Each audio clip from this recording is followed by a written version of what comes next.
Alhamdulillah.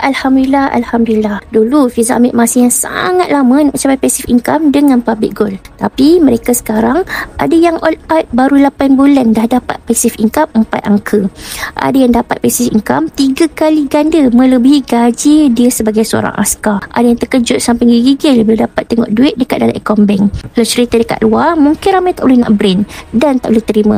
Tapi itulah hakikatnya, kami tak jual emas. Kami hanya berkongsi ilmu emas dan manfaat simpan emas ni dengan public gold. Jutaan terima kasih buat mentor Tuan Syafiee yang telah menebas segala semak-sama dan segala rintangan dalam bisnes public gold ni.